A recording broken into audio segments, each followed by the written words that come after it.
샬롬. 하나님께서 오늘도 여러분들 편에 계십니다. 놀라운 하나님의 은혜와 승리의 역사를 여러분들을 통해서 나타내 주실 줄로 믿습니다. 오늘 하나님께서 우리에게 주시는 말씀은 사사기서 제2장 11절에서 23절까지는 말씀입니다. 무엇이든지 흐름이 있어요. 그 흐름이 한번 깨지면 다시 회복한다는 건 참 많이 어렵습니다.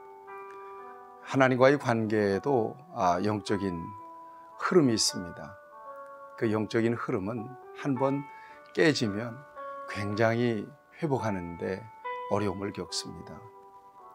오늘 사사기의 역사를 보면 흐름이 깨진, 그래서 엄청난 그 역사적 혼돈을 겪게 되는 그런 역사를 그대로 여실하게 보여줍니다. 원인은 두 가지입니다. 하나님께 대한 불순종이죠.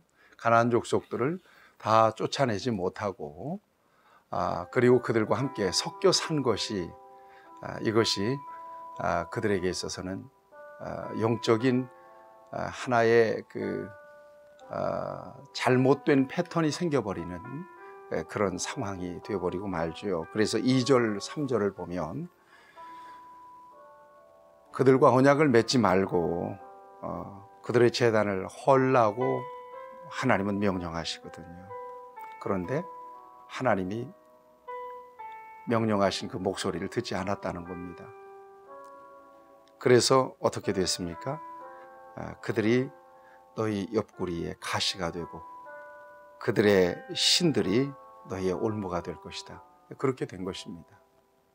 그나마 여호수아 세대, 하나님을 알고 하나님을 경험했던 그 세대가 그 시대를 지탱하고 있었을 때는 그래도 하나님을 섬겼어요. 하나님을 고백했어요.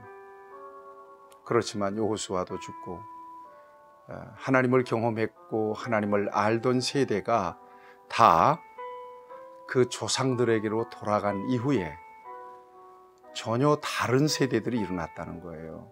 그래서 영적인 흐름을 이어가지 못하고 그 흐름이 깨어져 버리고 말았다는 것입니다. 이것이 이제 사사기의 역사의 배경이 되는 거죠. 그래서 오늘 본문 말씀을 보면 어떤 역사들이 펼쳐지는지, 오늘 사사기 전체의 전반적인 흐름, 그 패턴을 우리에게 오늘 본문은 보여주고 있습니다. 무려 이 같은 패턴이 12명의 사사가 지나갈 때까지, 여호수아가 죽은 뒤에 300년 동안 계속됩니다. 우리가 이 같은 이 사사기의 패턴을 보면서 오늘 이 민족과 또 교회의 공동체, 또 자기 자신을 돌아볼 수 있는 그런 소중한 기회가 되었으면 참 좋겠습니다. 결론적으로는 우리는 여호와 우리 하나님만 섬김으로써 이 같은 이 사사기의 패턴을 깨뜨리는 데 있습니다. 깨뜨리는 것입니다. 그래서 오직 하나님만 섬기고 하나님께서 우리에게 주신 은혜 안에서 저와 여러분들 살아가는 것은 우리의 가장 중요한 사명이면서 또 하나님의 소원이기도 하고요. 그 같은 삶의 자리에서 우리는 하나님을 더 깊이 경험하고 하나님께서 주시는 풍성한 은혜를 누릴 수가 있는 거죠. 자, 오늘 본문 말씀을 좀 들어가 보겠습니다. 첫 번째 패턴은 배교입니다. 배교. 여호수아와 그의 하나님을 경험했던 세대가 다 지나가면서 하나님을 알지도 경험하지도 못한 그런 세대, 전혀 다른 세대들이 하나님을 버리는 거예요. 여러분 12절에 보니까 하나님을 버려요. 그 다음에 가나안 백성들이 섬겼던 바알과 아세라를 하나님 대신해서 섬기기 시작했습니다. 이 바알은 비의 신이죠. 아세라는 다산의 신입니다. 전쟁의 신이기도 하고요. 그래서 이 가나안 족속들의 섬기던 이 소위 풍요의 신인 바알과 아세라를 하나님처럼 섬기게 됩니다. 그래서 어떻게 됐죠? 14절을 보니까 하나님이 진노하시죠. 여호와께서 이스라엘에게 진노하사 노략하는 자의 손에 넘겨주셨다. 축복하시던 하나님의 손이 진노의 손이 되고 심판의 손이 됩니다. 그래서 주변의 대적들이 일어나서 이스라엘을 압제하고 고통스럽게 만들죠. 그래서 어떻게 됐습니까? 15절에 보니까 그들의 괴로움이 더 심해졌다는 것입니다. 이게 중요한 패턴입니다. 그러자 이 괴로움 속에서, 압제 속에서 이스라엘 백성들이 부르짖어요. 여기 보니까 부르짖습니다. 18절을 보니까 슬피 부르짖음으로 하나님께서 뜻을 돌이키세요. 그래서 사사를 일으켜서 압제하는 모든 이방 족속들을 물리치죠. 그리고 그 사사가 통치하는 시대에 평화를 경험하게 하십니다. 이것이 사사기의 300년 동안의 패턴입니다. 정리하면 하나님을 버리고 배교합니다. 그러자 하나님께서 이방 족속들을 일으켜서 이스라엘을 압제하심으로써, 괴롭게 하심으로써 심판하십니다. 그들은 슬피 울며 하나님 앞에 회개하죠. 그러자 하나님은 뜻을 돌이켜서 사사들을 세워서 이방 족속들을 몰아내시고 하나님의 백성들에게 평안을 주십니다.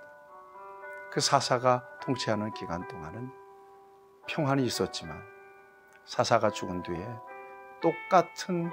똑같은 배교의 역사가 반복됩니다. 여러분, 오늘 이 시대의 인간들의 본성을 오늘 이 사사기를 통해서 여실히 보여줍니다. 아쉽고 힘들 때 하나님을 찾잖아요. 그런데 살만하면 하나님과 관계가 멀어지게 돼요. 세상에 집중하게 돼요. 나아가서는 하나님과 손절한 상태로 살아가는 거예요. 그러니까 삶이 뒤죽박죽 아주 어지럽게 되는 거죠. 여러분 기억하세요. 하나님의 백성들은 하나님과 연결고리가 풀리는 순간 삶의 모든 질서가 어지럽혀지고 굉장히 힘들고 어려운 상황들이 펼쳐지게 되는 것입니다. 그래서 가장 중요한 것은 하나님과의 관계입니다. 하나님을 인정하고 또 하나님을 앞세우고 하나님을 높여드리고 또 하나님의 이름으로 선포하고 하나님 앞에 기도하고 세상이 그 어떤 그 기쁨을 주고 또 우리에게 만족을 주더라도 하나님께서 우리에게 주신 기쁨과 우리에게 주신 만족과는 좋게 비교할 수 없는 그런 영적인 만족과 평안을 하나님 안에서 누리는 것은 너무나도 귀한 일입니다. 그러라고 하나님께서 저와 여러분들을 불러내신 거거든요. 그 다음에 저와 여러분들이 20절 말씀을 통해서 하나님이 그 시대를 어떻게 다루시는지를 보여주십니다. 하나님의 명령을 따라 이방 족속들을 쫓아내지 못하고 결국 그들이 이스라엘 백성들의 옆구리에 가시가 되고 그들의 신들이 그들의 발목에 올무가 되는 그런 상황 속에서 하나님의 노여움이 있었습니다. 그래서 여호수아가 쫓아내지 못한 다른 이방 족속들을 결코 쫓아내지 않겠다 이렇게 말씀하십니다. 나도 여호수아가 죽을 때에 남겨둔 이방 족속들을 다시 그들 앞에서 하나도 쫓아내지 아니하리니 나 여호와의 도를 지켜 행하나 아니하나 그들을 시험하려 하심이라. 그들의 손에 이스라엘 백성들을 넘겨주시겠다고 하나님께서는 이렇게 말씀하십니다. 안타까움이 있는 거죠. 사랑하는 여러분, 단지 하나님만 멀어졌는데 이스라엘 백성들은 암흑이 되어버리고 말아요. 이것이 영적으로 굉장히 중요한 원리입니다. 저와 여러분들이 하나님과 거리만 생긴 것 뿐인데, 그런데 삶이 헝클어져 버리고 마는 거예요. 삶의 균형을 잃어버리고 마는 거예요. 무엇에 집중해야 될까요?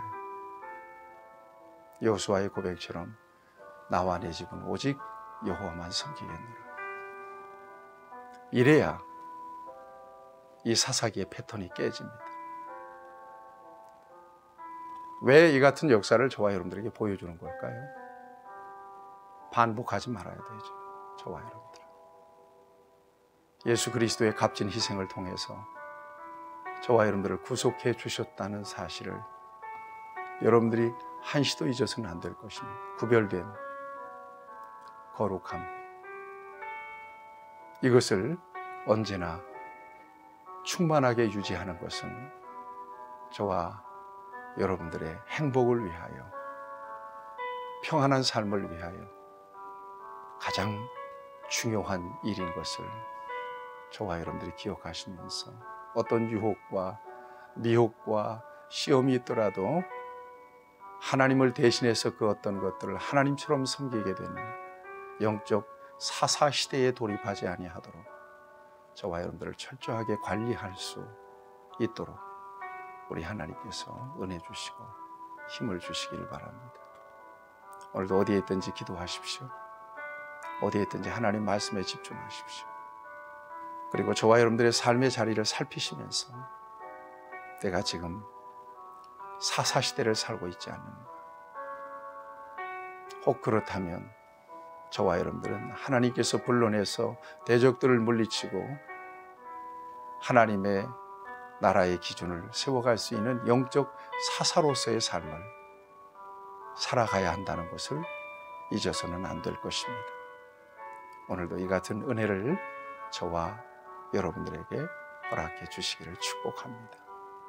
살아계신 아버지 하나님, 사사기를 통해서 하나님을 떠난 이후에 이스라엘 백성들이 헝클어지고 망가지고 고통과 괴로움과 어둠 속에 휩싸이는 역사를 우리에게 보여주십니다.